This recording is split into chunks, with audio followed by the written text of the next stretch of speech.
What's up, guys? Welcome back to Newswave. Before we start, if you have not already, go watch the Marvel Avengers Infinity Wars trailer. It looks absolutely insane. I am so ready for May to get here. This is going to be an awesome movie to look forward to. It just the trailer just was so awesome. So if you haven't checked it out, I recommend going, taking a look at it. It was like almost 3 minutes long. But overall, it looks like it's going to bring everybody together. It's going to be a really fun time. I'm also curious how long it's going to be. But before I go off on that movie too much and talk about it, we have a lot of stuff about video games to talk about today. Massive Media Create sales that showed the Switch at 3 million units by the end of this year.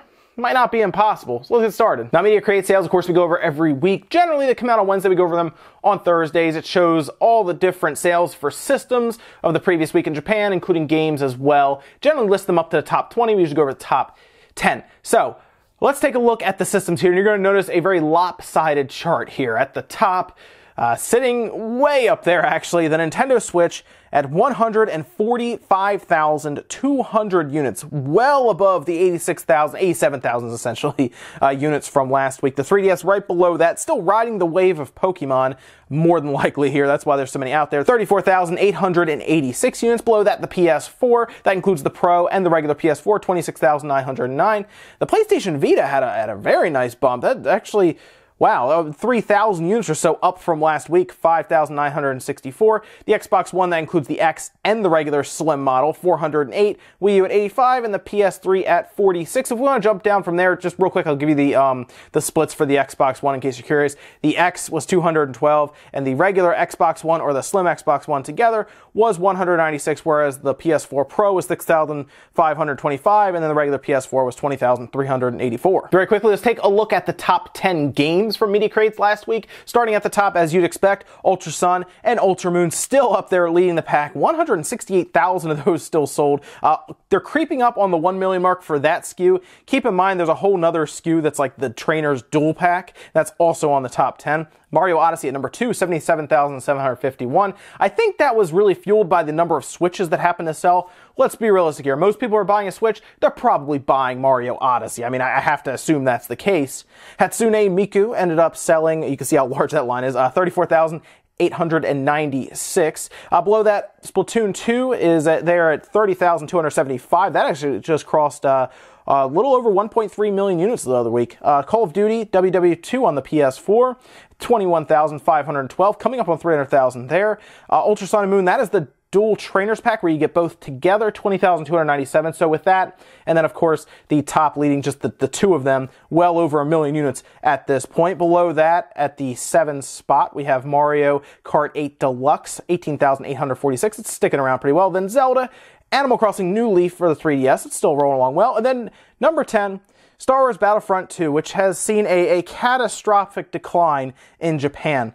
It's now just about at 50,000 units, and that's after a few weeks. So massive decline for Battlefront 2. Sales are obviously seeing the impact from the controversy. There's no doubt here. This is direct impact from everyone just mad at them right now, and it's a shame. This should have been a slam dunk, massive selling unit here as Star Wars Battlefront 2, and EA, man, it's the classic tale. It is. It's amazing. It's the classic tale of greed just biting you back, right? I mean, it has. EA took a shot. They wanted to get as much money as they can to their customers. Everyone saw through it.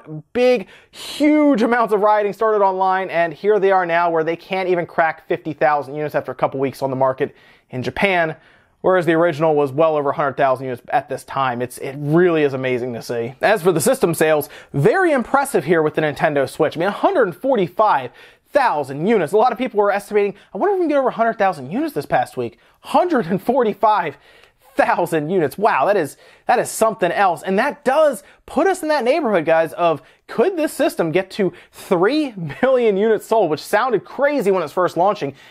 3 million units sold, which is well above the halfway mark for the PS4's lifetime sales. And it's not even done its full year. I mean, its first full year is the beginning of March. This is absolutely insane. I mean, if you look at the lifetime sales for the Switch at this point, is just about at 2.4 million. So that means from this past week on until the end of December, you'd have to get roughly 600,000 units out there. And honestly, none of us thought it would top over 100,000 units this past week. I don't see why I couldn't top 200,000, maybe even a 300,000 week. It sounds crazy, but that's during the busiest buying season of the year is right in December. So this could get very interesting in Japan, and I want to see where the Switch goes from here, because the pie chart they showed was huge. It was like 68 or something percent was just the Switch.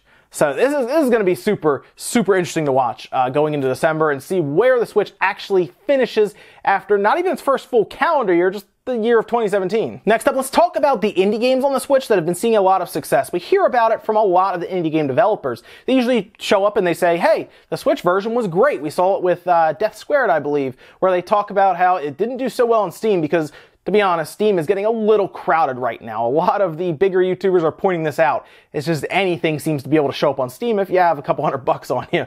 But here we are now with Wonder Boy. Remember that game that came out? It was a very cool game. I really like it, by the way. If you haven't picked it up, it's completely worth a purchase. It's a lot of fun. It was a great remaster from the Sega Master System game.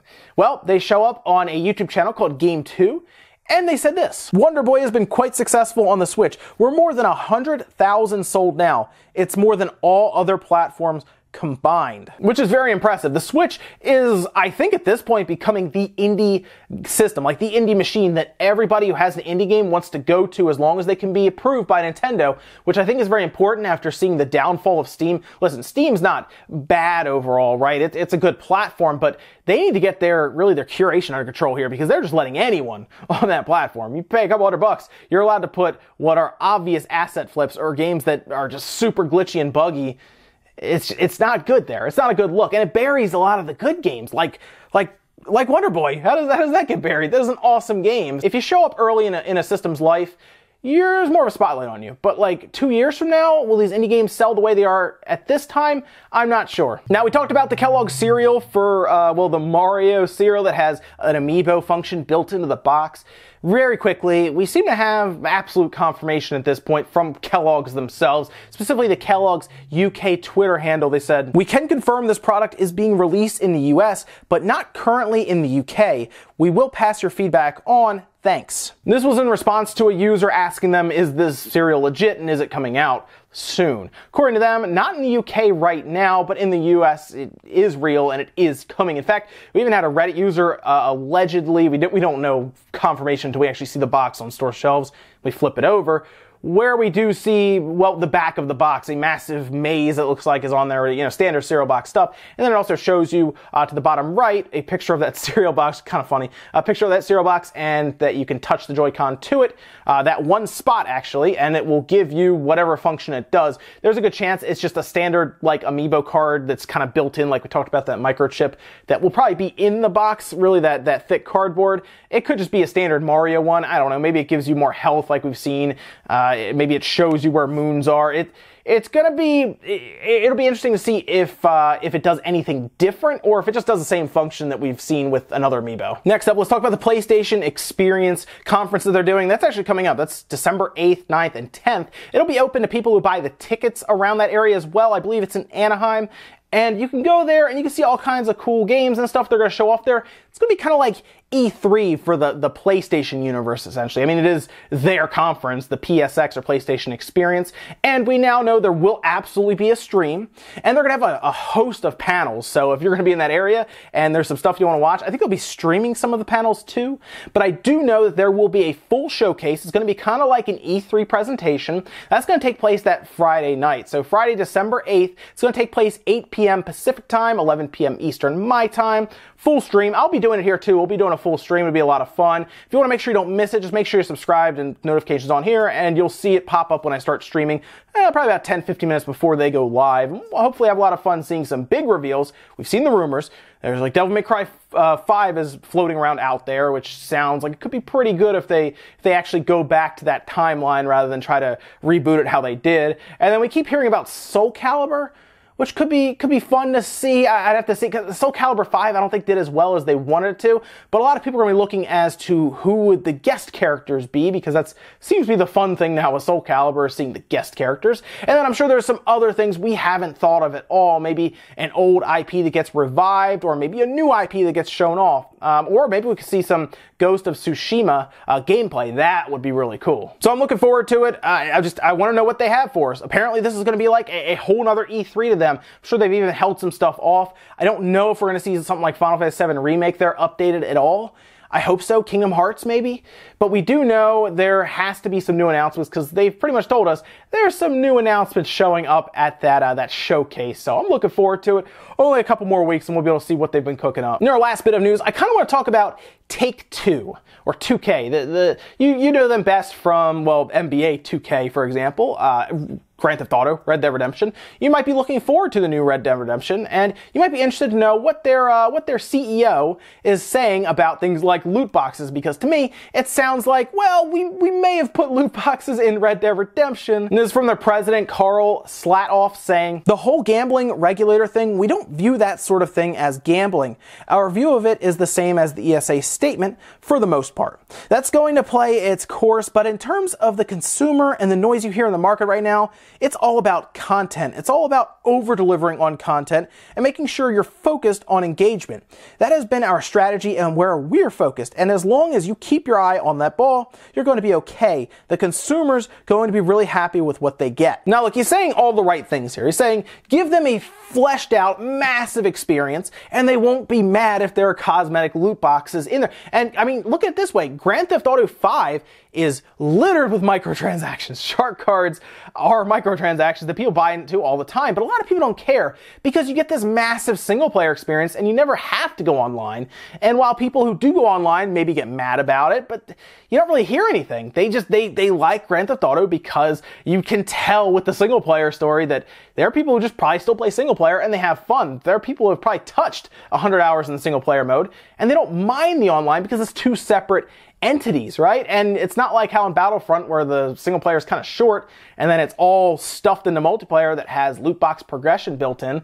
Not so much here, at least with Grand Theft Auto. Now, Red Dead Redemption may have some kind of randomized drawing that they do, like a loot box. I mean, it seems like they're not completely against the idea here, right?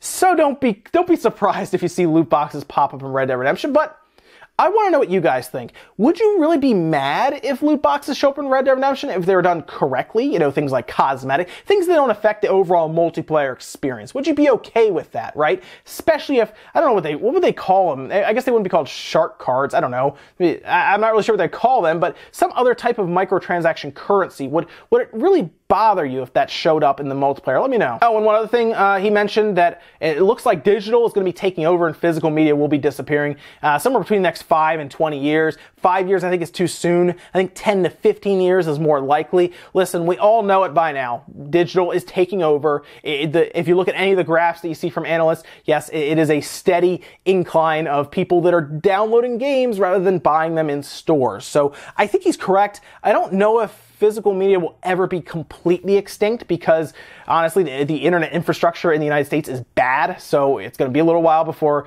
Comcast, Verizon, any Armstrong, any of the other internet services can, you know, get together and make sure we can actually download these things. I don't know. Let me know where you guys stand on this too. Do you think digital games are pretty much going to be taking over in the next 5, 10, 15, 20 years? Ladies and gentlemen, that is it for Newswave. If you enjoyed this video, give it a thumbs up. Helps in the search algorithms and everything. Actually, really interesting, guys, before we go, yesterday's Newswave was affected. It was actually demonetized, but because you guys, I guess, liked it and everything, from what I'm seeing with engagement, it was like dropping off and then all of a sudden it turned around and started going up. It was interesting to watch from like the back office part, but you guys helped it out. So thanks so much for liking the video. It really did help. And make sure you subscribe if you're new here because we do gaming news every weekday morning, 8 a.m. Eastern time. And then we like to have fun on the weekends with other things, whether it's reviews of different products or just going back time, look at retro stuff or taking things apart. Guys, thank you so much for watching. Let me know what you think about any of the stuff we talked about today. Definitely about the loot boxes, the possibility of digital taking over physical media soonish. Definitely, guys, let me know. I'll see you guys next time.